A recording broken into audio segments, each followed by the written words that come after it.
جن مجلسوں میں قرآن و حدیث کی باتیں ہو رہی ہوں، جن مجلسوں میں قیامت اور آخرت کی باتیں ہو رہی ہوں، جن مجلسوں میں جنت و جہنم کی باتیں ہو رہی ہوں، ان مجلسوں میں آپ خود بھی جائیے اور اپنے ساتھ اپنے اہل و عیال کو بھی لے جائیے۔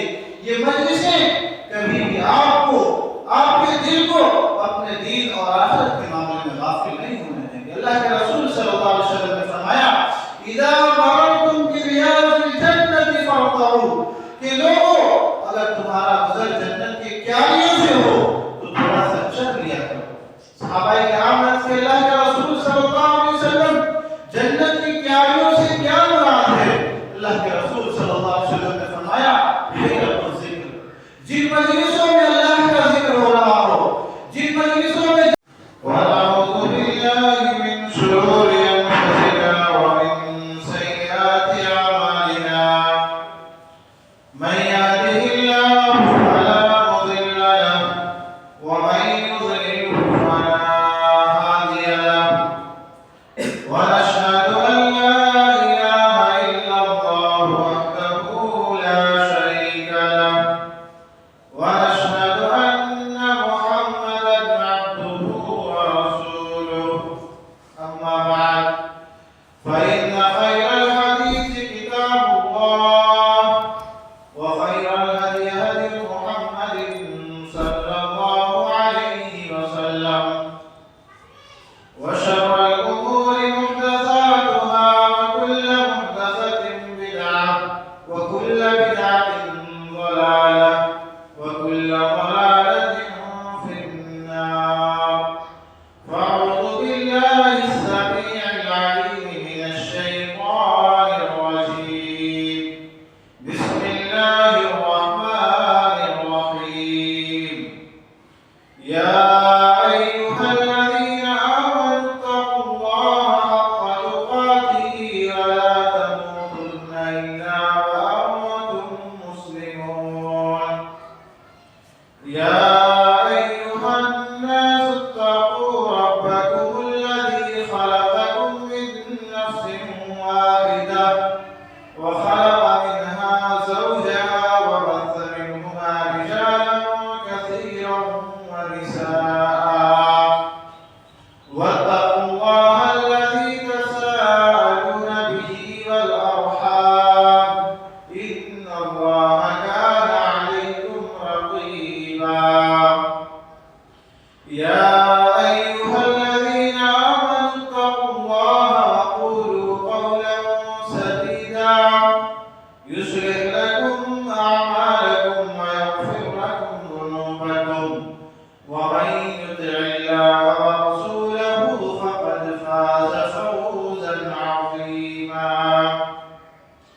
بسم الله الرحمن الرحيم قاف والقرآن المجيد بل عجبوا أن جاءهم منذر منهم فقال الكافرون هذا شيء عجيب أإذا متنا وكنا ترابا وذلك رجع بعيد قد علمنا ما تنقص الأرض منهم وعندنا كتاب حفيظ بل كذبوا بالحق لما جاءهم فهم في أمر مريج أفلم ينظروا إلى السماء فوقهم كيف بنيناها وزيناها وما لها من فروج والأرض مددناها وألقينا فيها رواسي وأنبتنا فيها من كل زوج بهيج تبصرة وذكرى لكل عبد منيب ونزلنا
خالق کائنات مالک ارض و سما کے لیے، جس نے ہم سب کو پیدا کیا اور ہمیں پیدا کر کے یوں ہی بیکار اور بھیڑا نہیں چھوڑا، بلکہ ہماری رشد و ہدایت کے خاطر ہمیں سیدھی راستہ دکھلانے کے لیے اس دنیا کے اندر بے شمار انبیاء اور رسول علیہ السلام کو مبعوث فرماتا رہا، بھیجتا رہا۔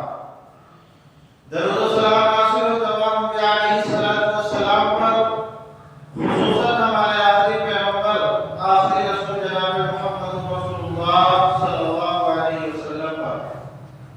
حاضرین جمعہ، بزرگان محترم، نوجوان سامسی و عزیز بچوں، آج کے خطبہ جمعہ کے اندر میں جس موضوع کے تعلق سے کچھ باتیں عرض کرنا چاہتا ہوں وہ ہے غفلت اور اس کا علاج۔ میرے محترم بھائیو اور بزرگوں، آج ہم مسلمانوں کی ایک بہت بڑی تعداد اپنے دین اور اپنے آخرت کے معاملے میں بہت زیادہ غافل نظر آ رہی ہے۔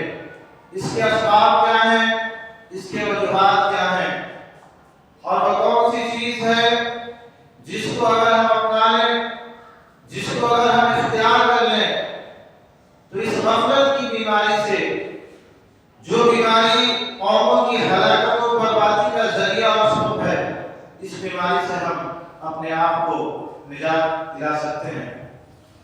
میرے محترم بھائیو اور بزرگوں، اللہ رب العالمین نے قرآن مجید کو شفا کہا ہے۔ قرآن مجید جہاں جسمانی بیماریوں کے لیے شفا ہے، کہیں اس سے زیادہ روحانی بیماریوں کے لیے شفا ہے۔ قرآن کریم کے اندر دل اور روح کی بیماری کا علاج بتایا گیا ہے۔ قرآن کریم شفا ہے کفر و نفاق جیسی قبیح بیماریوں کے لیے۔ قرآن کریم شفا ہے بغض و حسد جیسی خراب بیماریوں کے لیے۔ قرآن کریم شفا ہے شرک و بدعات جیسی قبیح بیماریوں کے لیے۔ انہی بیماریوں میں سے ایک خطرناک بیماری غفلت کی بیماری ہے۔ قرآن مجید شفا ہے اس غفلت کی بھی بیماری کے لیے۔ جب ایک انسان اس بات سے غافل ہو جاتا ہے، لاپرواہ ہو جاتا ہے کہ اس کی ذمہ داری کیا ہے، اس کی ڈیوٹی کیا ہے، اس کے فرائض کیا ہیں، تب انسان اللہ رب العالمین کا نہیں اپنے خواہشات کا پیروکار ہو جاتا ہے۔ اور جو انسان ایسا ہو جائے، یعنی رب کے احکامات کے مطابق زندگی گزارنے کے بجائے اپنی خواہشات کے مطابق زندگی گزارنے والا بن جائے، رب کے احکامات، رب کے فرامین کے مطابق زندگی گزارنے کے بجائے اپنی منمانی اور اپنی منچاہی زندگی گزارنے لگے، تو ایسے انسان کا دل اللہ کے ذکر سے غافل ہو جاتا ہے اور وہ انسان اس غفلت کی بیماری میں مبتلا ہو جاتا ہے۔ اور جو انسان اس غفلت کی بیماری میں مبتلا ہو جائے، اللہ تبارک و تعالیٰ نے ایسے لوگوں کی اتباع اور پیروی کرنے سے منع فرمایا ہے اور ایسے لوگوں سے کوسوں دور رہنے کا حکم دیا ہے۔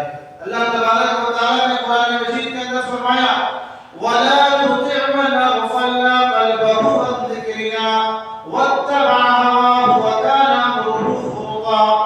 کہ محمد صلی اللہ علیہ وسلم، آپ اس شخص کی اتباع اور پیروی نہ کریں، آپ اس شخص کے باتوں کو نہ مانیں، وَلَا تُطِعْ مَنْ أَغْفَلْنَا قَلْبَهُ عَنْ ذِكْرِنَا، جس کے دل کو ہم نے اپنے ذکر سے غافل کر دیا ہے۔ جب ہم نے اس کے دل کو اپنے ذکر سے غافل کر دیا تو نتیجہ کیا ہوا؟ وَاتَّبَعَ هَوَاهُ، اس نے اپنی خواہشات کے مطابق عمل کرنا شروع کر دیا۔ وَاتَّبَعَ هَوَاهُ، اس نے اپنے خواہش نفس کے مطابق عمل کرنا شروع کر دیا۔ وَاتَّبَعَ هَوَاهُ وَكَانَ أَمْرُهُ فُرُطًا، اور ہر معاملے میں اس نے حد سے تجاوز کیا۔ میرے محترم بھائی اور بزرگوں، آپ تاریخ کا مطالعہ کریں گے تو آپ کو معلوم ہوگا کہ یہ جو غفلت کی بیماری ہے، اللہ تبارک و تعالیٰ نے یہ اتنی خطرناک بیماری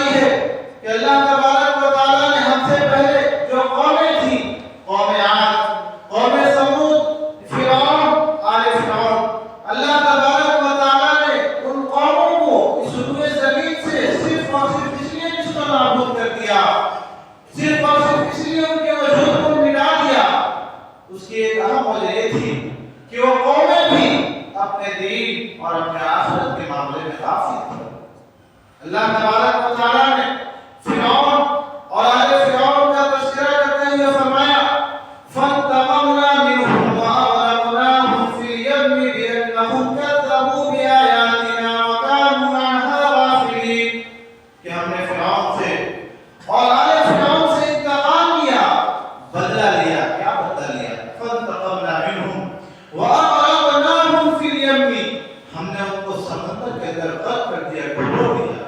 وجہ کیا تھی؟ فانتقمنا منهم وأغرقناهم في اليم بأنهم كذبوا بآياتنا وكانوا عنها غافلين۔ سب سے پہلی وجہ تو یہ تھی کہ ان لوگوں نے ہمارے احکامات آ جانے کے بعد، ہمارے فرامین آ جانے کے بعد ان لوگوں نے اس کو جھٹلا دیا، ان لوگوں نے اس کو ماننے سے انکار کر دیا۔ بأنهم كذبوا بآياتنا وكانوا عنها غافلين، اور ہمارے فرامین، ہمارے احکامات، ہمارے پیغامات آ جانے کے بعد وہ لوگ اس سے غفلت میں پڑے تھے۔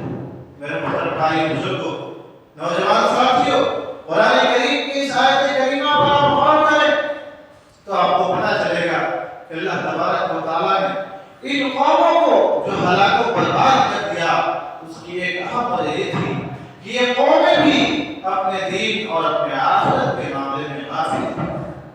بڑی افسوس کی بات ہے، بڑی افسوس کی بات ہے کہ آج ہم مسلمانوں کے ایک بہت بڑی تعداد بھی اسی غفلت کی بیماری میں مبتلا ہے۔ آج ہم مسلمانوں کی ایک بہت بڑی تعداد بھی اپنے دین اور اپنے آخرت کے معاملے میں بہت زیادہ غافل نظر آ رہے ہیں۔ حالانکہ دنیا کے معاملے میں ہم غافل نظر نہیں آتے ہیں، دنیا کے معاملے میں ہمیں خوب اچھے ڈھنگ سے پتہ ہے کہ کب کون سا کام ہمیں کرنا ہے اور کب کون سا ہمیں کام نہیں کرنا ہے، خوب اچھے ڈھنگ سے ہمیں پتہ ہے اور الحمدللہ اس پر عمل بھی کرتے ہیں۔ مگر افسوس کہ آخرت کے معاملے میں، دین کے معاملے میں آج ہم مسلمانوں کی ایک بہت بڑی تعداد غفلت کا شکار ہے۔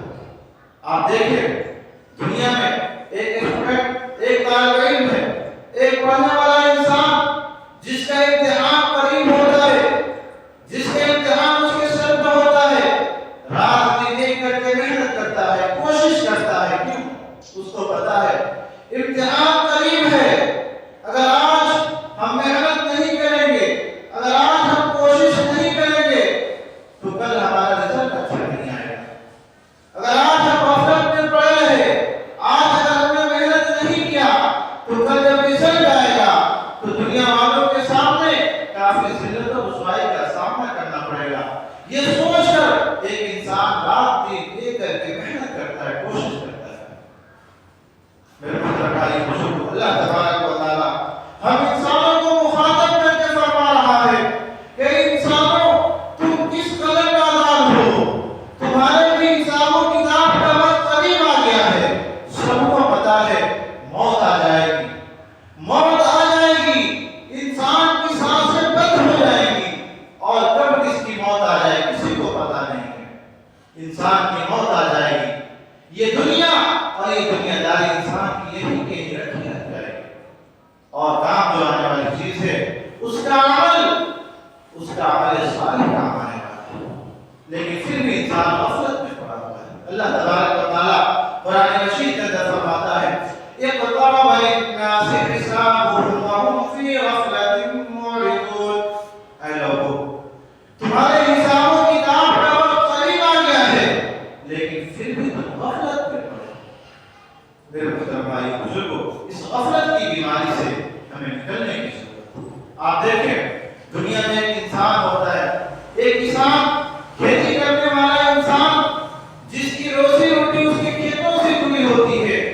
جب کھیتی کا سمے آتا ہے تو کھیت کی جوتائی، کھیت کی بوائی اور بھی جو دیگر پروسیجر سب پورا کرتا ہے وقت پر۔ کیوں؟ اس کو پتا ہے آج کھیتی کا وقت ہے، اگر آج وقت پر ہم کھیتی نہیں کریں گے، آج وقت پر کھیت کی جوتائی، کھیت کی بوائی اور بھی جو دیگر پروسیجر اس کو پورا نہیں کریں گے تو کل جب کھیت کاٹنے کا سمے آئے گا، کل جب کھیت کاٹنے کا سمے آئے گا تو سوائے افسوس اور پچھتاوے کے ہم کچھ نہیں کر سکتے ہیں۔ میرے محترم بھائی اور نوجوان ساتھیوں،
لیکن یاد رکھیے گا اس دن افسوس کرنا، اس دن آپ کا پچھتانا کچھ بھی کام نہیں ہے۔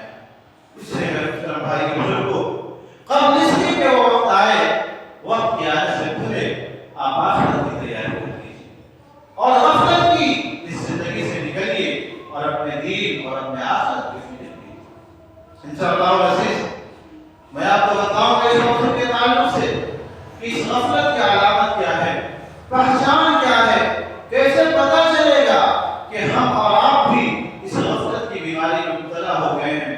پھر اس کے بعد اس کے اسباب اور اس کے وجوہات کو ہم جانیں گے کہ آخر کیا اسباب کیا وجوہات ہوتے ہیں کہ ایک انسان اس غفلت کی بیماری میں مبتلا ہو جاتا ہے، ایک انسان اپنے دین اور اپنے آخرت کے معاملے میں غافل ہو جاتا ہے۔ پھر آخر میں اس کے علاج کے تعلق سے بتائیں گے کہ وہ کون سی چیز ہے، وہ کون سے اسباب ہیں جن کو اگر ہم نے اپنا لیا، جس کو اگر ہم نے اختیار کر لیا تو اس غفلت کی بیماری سے نجات پا سکتے ہیں۔ غفلت کی پہلی پہچان یہ ہے کہ اگر آپ سے فرائض کی ادائیگی میں کوتاہی اور سستی ہو رہی ہے، آپ کی نمازیں بلا وجہ چھوٹ رہی ہیں، روزہ آپ کے اوپر فرض ہو چکا ہے لیکن آپ پابندی سے روزہ نہیں رکھ رہے ہیں، زکوٰۃ آپ کے اوپر فرض ہو چکا ہے لیکن پراپر طریقے سے آپ زکوٰۃ ادا نہیں کر رہے ہیں، حج آپ کے اوپر فرض ہو چکا ہے لیکن ابھی تک آپ نے حج ادا نہیں کیا ہے۔ فرائض کی ادائیگی میں جن چیزوں کو اللہ نے آپ کے اوپر فرض قرار دیا ہے اس کی ادائیگی میں آپ سے کوتاہی ہو رہی ہے، سستی ہو رہی ہے، لاپرواہی ہو رہی ہے، تو آپ سمجھ جائیں کہ آپ کا دل غفلت کا شکار ہے۔ اس لیے کہ فرائض کی ادائیگی میں سستی اور کاہلی سے کام لینا، فرائض کی ادائیگی میں سستی اور کاہلی سے کام لینا یہ مومنوں کا شیوا نہیں ہے، یہ تو منافقوں کی علامت ہے۔ اللہ تبارک و تعالیٰ نے قرآن کریم کے اندر فرمایا یراؤن الناس ولا یذکرون اللہ الا قلیلا، یہ منافقین لوگ ہیں، یہ منافقین لوگ ہیں جب نمازوں کے لیے اٹھتے ہیں تو انتہائی سستی اور کاہلی کے ساتھ اٹھتے ہیں، اور جو نمازیں بھی پڑھتے ہیں تو صرف لوگوں کو دکھاوا کے لیے۔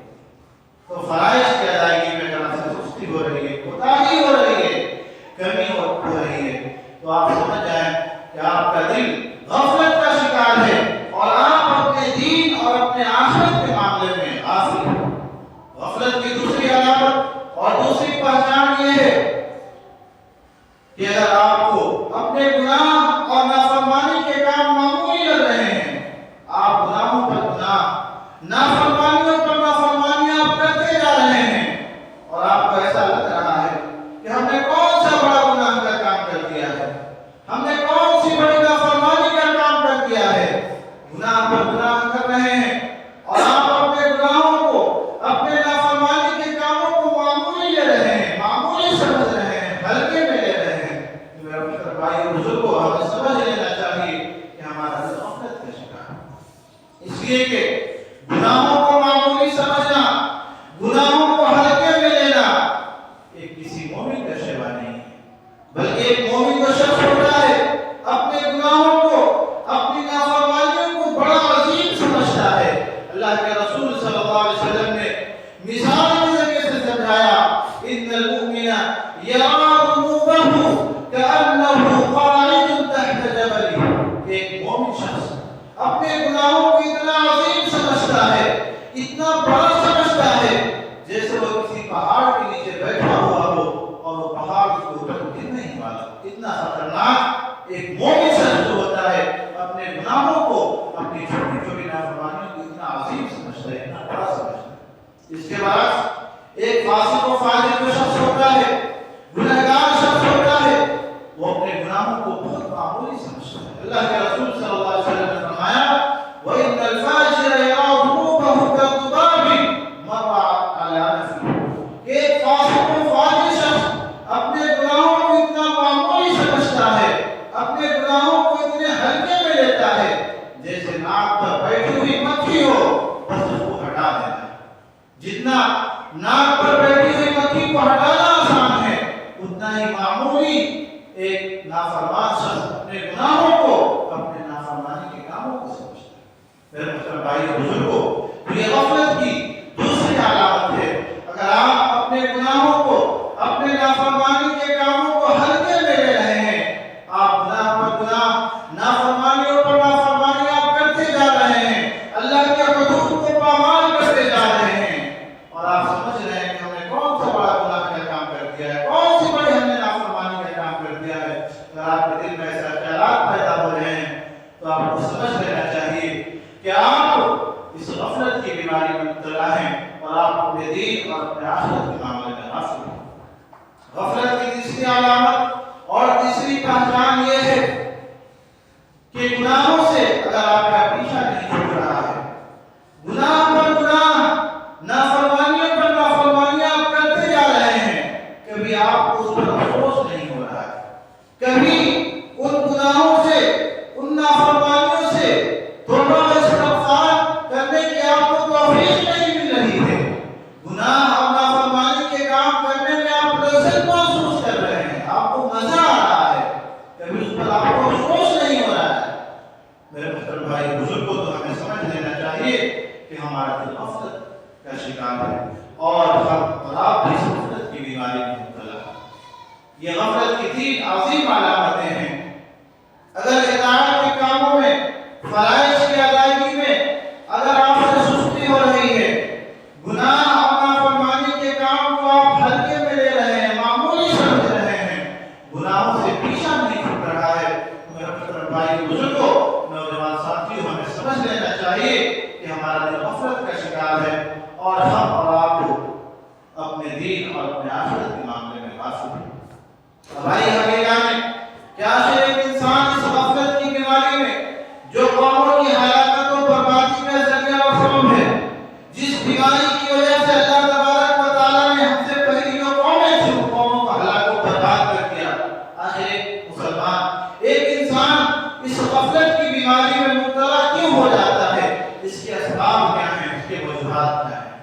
غفلت کی سب سے پہلی وجہ، جب ایک انسان اللہ کے مقام کو بھول جاتا ہے، اپنی تخلیق، اپنی پیدائش کے مقصد اصلی کو بھول جاتا ہے، جب ایک انسان کے دل سے اس بات کا احساس، اس بات کا ڈر، اس بات کا خوف نکل جاتا ہے کہ اللہ تبارک و تعالیٰ نے ہمیں کیوں پیدا کیا ہے، اللہ تبارک و تعالیٰ نے ہمیں اتنی عظیم نعمتوں سے کیوں نوازا ہے، اللہ تبارک و تعالیٰ نے اتنا عظیم کائنات کو کیوں بنایا ہے، جب ایک انسان کے دل سے اس بات کا احساس نکل جاتا ہے تو وہ انسان اس غفلت کی بیماری میں مبتلا ہو جاتا ہے۔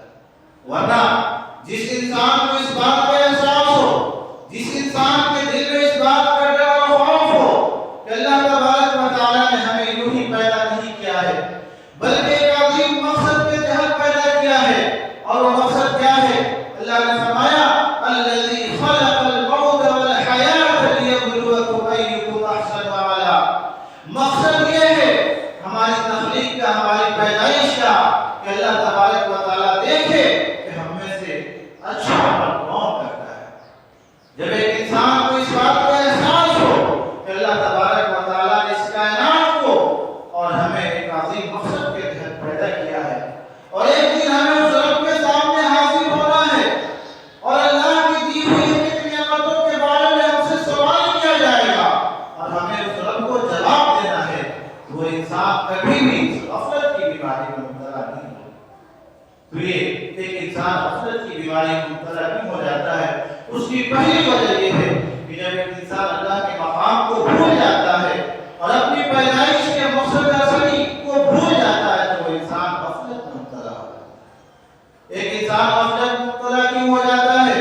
اس کی دوسری اور اہم وجہ یہ ہے دنیا کو سب کچھ سمجھ لینا، دنیا سے بے انتہا محبت، یہ بھی ایک انسان کو اپنے دین اور اپنے آخرت میں، اپنے آخرت کے سلسلے میں غافل کرنے کا ذریعہ اسباب بنتی ہے۔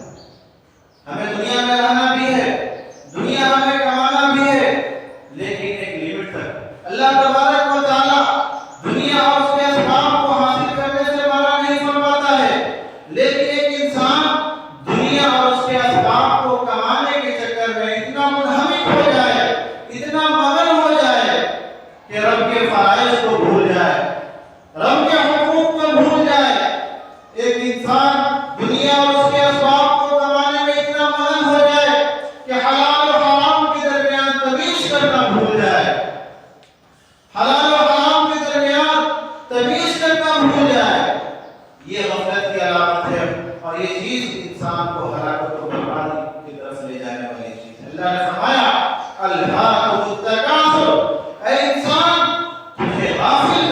ہے، تجھے ہلاک و برباد کر دیا ہے تیری کثرت کی چاہت میں۔ آپ دنیا کمائیے، ضرور کمائیے، اللہ تبارک و تعالیٰ آپ کو اس سے نہیں روکتا، لیکن حلال و حرام کے درمیان تمیز کرنا مت بھولیے۔ آپ جو کما رہے ہیں، آپ کی جو کمائی کا ذریعہ اور سبب ہے، آپ ذرا دیکھ لیں یہ جائز اور ناجائز ہے، جائز ہے کہ نہیں؟ اگر ناجائز ہے تو فوراً توبہ کیجیے۔ آپ دنیا کمائیے، لیکن جس رب نے آپ کو اتنی عظیم ساری نعمتوں سے نوازا ہے، اس رب کے حقوق کو مت بھولیے، اس رب کے جو فرائض آپ کے اوپر ہیں اس فرائض کو مت بھولیے۔ تو یہ ایک انسان غفلت کی بیماری میں مبتلا کیوں ہو جاتا ہے؟ اس کی دوسری وجہ کہ جب ایک انسان دنیا سے بے انتہا محبت کرنے لگتا ہے اور دنیا کو اس سے خوش سمجھ بیٹھتا ہے، وہ انسان غفلت کی بیماری میں مبتلا ہو جاتا ہے۔ غفلت کی تیسری وجہ، ایک انسان اس غفلت کی بیماری میں مبتلا کیوں ہو جاتا ہے، اس کی ایک تیسری اور اہم وجہ یہ بھی ہے گناہوں کی کثرت۔ جب ایک انسان کی زندگی میں گناہوں کی کثرت ہو جاتی ہے، جب ایک انسان بہت زیادہ اللہ کی نافرمانیاں کرنے لگتا ہے، بہت زیادہ گناہ کے کام کرنے لگتا ہے، اللہ کی نافرمانی کرنے لگتا ہے، تو وہ انسان اپنے دین اور اپنے آخرت کے معاملے میں غافل ہو جاتا ہے۔ اللہ کے رسول صلی اللہ علیہ وسلم نے فرمایا ان المؤمن اذا اذنب ذنبا كانت نكتة سوداء في قلبه فإن تاب ونزع واستغفر سقل قلبه وإن زاد حتى يعلو قلبه فذلك الرجل الذي ذكر الله عز وجل في القرآن كلا بل ران على قلوبهم ما كانوا يكسبون۔ اللہ نے فرمایا کہ جب ایک مومن شخص، ایک مومن بندہ اذا اذنب ذنبا، جب کوئی گناہ یا کوئی نافرمانی کا کام کرتا ہے، كانت نكتة سوداء في قلبه، تو اس کے دل پر ایک سیاہ دھبا پڑ جاتا ہے۔ فإن تاب ونزع، اگر توبہ کر لیتا ہے، اس گناہ کو چھوڑ دیتا ہے، فإن تاب ونزع واستغفر سقل قلبه، تو وہ سیاہ دھبا، وہ کالا دھبا جو اس کے دل پر ہوتا ہے، اگر اس گناہ سے توبہ و استغفار کر لیتا ہے تو اللہ تبارک و تعالیٰ اس کے دھبے کو اس کے دل سے مٹا دیتا ہے۔ وَإِن زَادَ، لیکن گناہوں پر گناہ، نافرمانیوں پر نافرمانیاں کرتا چلا جاتا ہے، اس گناہ سے توبہ و استغفار نہیں کرتا ہے، تو دھیرے دھیرے اس کا پورا دل سیاہ ہو جاتا ہے، دھیرے دھیرے اس کا پورا دل کالا ہو جاتا ہے۔ اور جب انسان کا پورا دل سیاہ، پورا دل کالا ہو جاتا ہے، تو حق دیکھنے کے بعد، حق سننے کے بعد اس کو حق قبول کرنے کی توفیق نہیں ملتی۔ میرے محترم بھائی بزرگوں، اگر آپ کسی گناہ کے کام میں، کسی نافرمانی کے کام میں مبتلا ہیں تو فوراً اس سے توبہ کیجیے، اس لیے کہ گناہ، یہ نافرمانیاں آپ کو ہلاکت اور بربادی کی طرف لے جائیں۔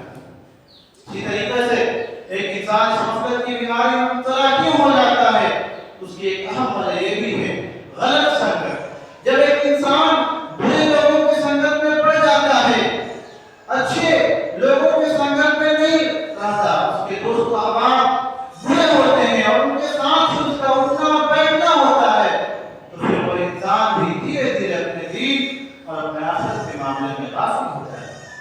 اس لیے آپ جن کو اپنا دوست بنائیے، جن کے سنگت میں بیٹھیے، آپ اپنے ایسے احباب، اپنے دوست کو تلاش کیجیے جو دیندار ہوں، جن کا تعلق دین سے جڑا ہوا ہو، جو نمازوں کے پابند ہوں۔ اس لیے کہ جب ایک انسان بے نمازی کے صحبت میں رہے گا تو وہ بھی بے نمازی ہو جائے گا، اور کل قیامت کے دن ایسے لوگ افسوس کریں گے، پچھتائیں گے کہ اے کاش ہم نے فلاں کو اپنا دوست نہ بنایا۔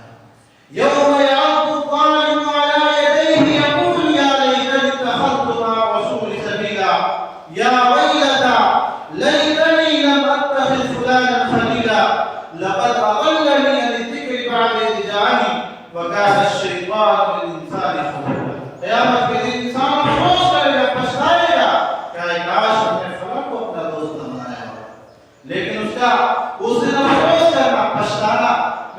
تمہارے بزرگ کو کچھ بھی کام نہیں ہے۔ تو یہ عظیم وجوہات ہیں ایک انسان اس غفلت کی بیماری میں مبتلا کیوں ہو جاتا ہے۔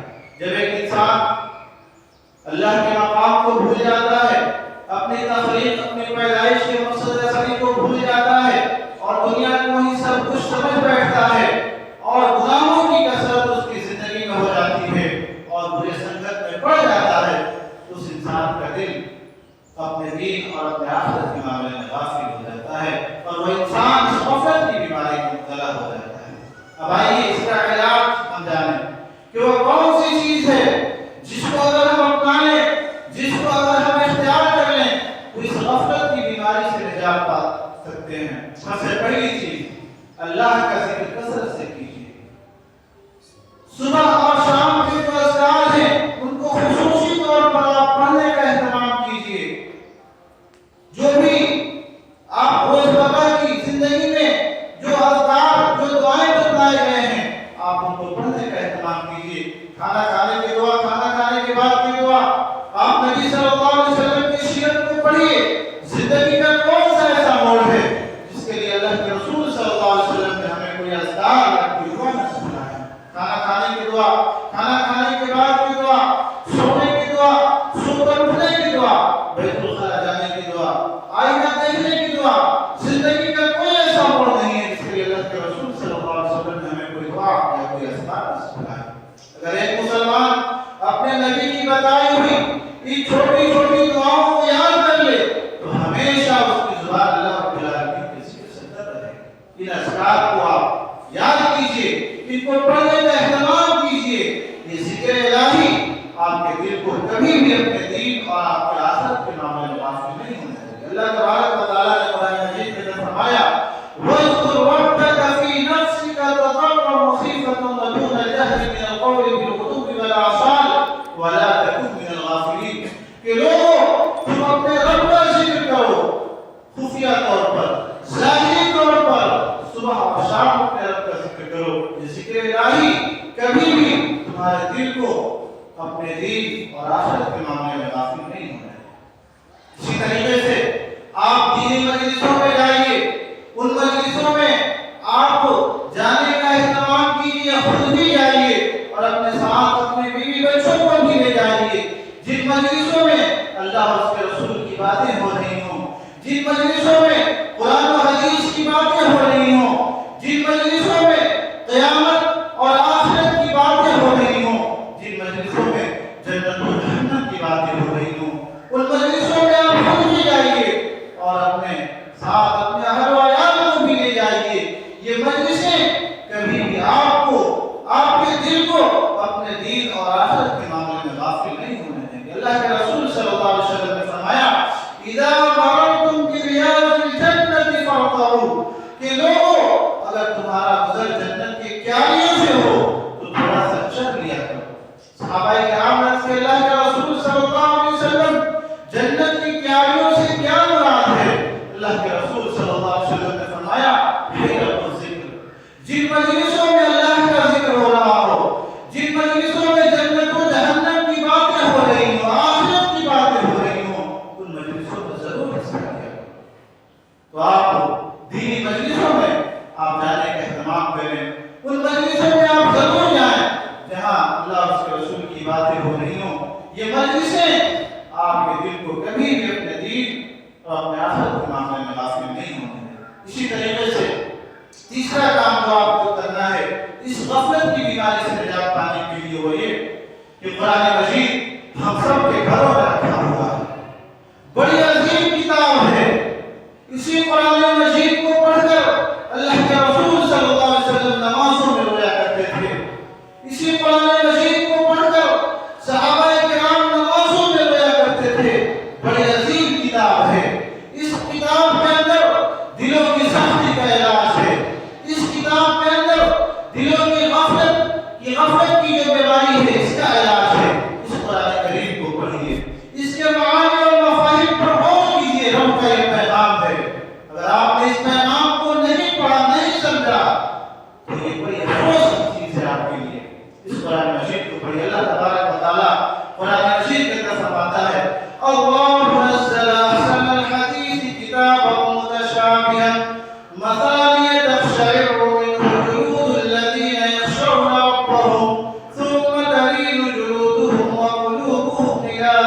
اللہ کہ اللہ تبارک و تعالیٰ نے ایک بہترین کتاب نازل فرمائی ہے.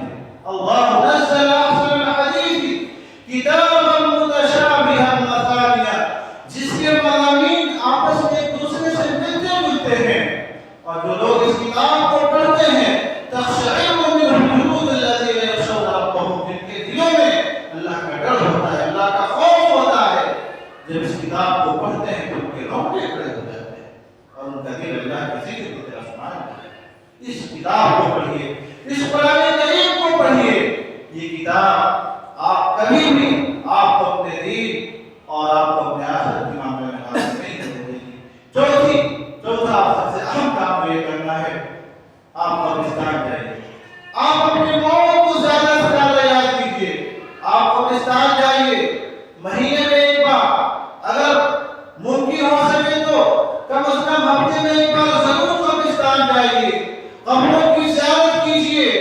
ذرا سوچیے کہ ہمارے یہ آبا و اجداد تھے، ہمارے یہ باپ دادا تھے، ہمارے رشتہ دار، ہمارے خاندان کے لوگ تھے جو کل تک تو ہمارے ساتھ تھے، لیکن آج اس قبر کے اندر منومن مٹی کے اندر دفن ہیں اپنی ساری خواہشات کو لیے ہوئے، اپنی ساری آرزوؤں کو لیے ہوئے. ایک دن ہم کو بھی اس قبر میں آنا ہے. اس تنہائی کوٹھری میں ایک دن ہم کو بھی آنا ہے جہاں سارے ہمارے احباب، دوست و احباب، گھر والے، رشتہ دار اور خاندان والے چھوڑ کر چلے جائیں گے. اس تنہائی کوٹھری میں ہمارے ساتھ ہمارا جو کام آنے والا چیز ہے وہ ہے ہمارا نیک عمل، وہ ہے ہمارا عمل صالح. اس کی تیاری ہمارے پاس ہوتی ہے. جو عمل آخری وقت میں تلے تنہا جب سارے لوگ چھوڑ کر ہمیں چلے جائیں گے، اس تنہائی کی حالت میں جو چیز ہمارا ساتھ دینے والا ہے، جو چیز ہمارے کام آنے والا ہے، اس کی تیاری ہمارے پاس ہوتی ہے. جب اس بات کا احساس کریں گے، اس بات کا خیال تصور کریں گے آپ اپنے دل کے اندر، تو یہ چیزیں کبھی بھی آپ کو اپنے دین اور آپ کو اپنے آخرت کے معاملے میں غافل نہیں ہونے دیں گی. عمر بن خطاب رضی اللہ تعالیٰ عنہ کے بارے میں آتا ہے کہ جب ان کی موت ہوئی تو ان کی ایک انگوٹھی میں اس میں لکھا ہوا تھا کفا بالموت واعظا یا عمر، اے عمر سب سے بڑی نصیحت ہے موت. موت کو مت میرے بھائی بزرگوں، آپ موت کو زیادہ سے زیادہ یاد کیجیے. یہ موت کبھی بھی آپ کو اپنے دین اور آپ کو اپنے آخرت کے معاملے میں غافل نہیں ہونے دیں. یہ چند اہم چیزیں ہوئی. قرآن کریم کی تلاوت کیجیے، رب کے مقام کو سمجھیے، زیادہ سے زیادہ ذکر الہی کا اہتمام کیجیے اور اپنی موت کو یاد کیجیے. دینی مجلسوں میں حصہ لیجیے. یہ چیزیں کبھی بھی آپ کو اپنے دین اور آپ کو اپنے آخرت کے معاملے میں غافل نہیں ہونے دیں گی. دعا ہے رب العالمین سے رب العالمین تو ہم تمام مسلمانوں کو اپنی آخرت کی فکر زیادہ سے زیادہ کرنے اور موت کے بعد جو مراحل ہمیں طے کرنے ہیں اور موت کے بعد جو اعمال ہمارے کام آنے والے ہیں اس کی زیادہ سے زیادہ اور اچھی سے اچھی تیاری کرنے کی توفیق عطا فرما. الہ العالمین ہم تمام مسلمانوں کی اس غفلت کی بیماری سے نجات عطا فرما. الہ العالمین ہم مسلمانوں کو جنت کی دنیا کے اندر زندہ رکھ، اسلام اور ایمان پر زندہ رکھ. اپنے ایک ایک کتاب و سنت قرآن حدیث کی روشنی میں کرنے کی توفیق عطا فرما. اور جب ہمارا خاتمہ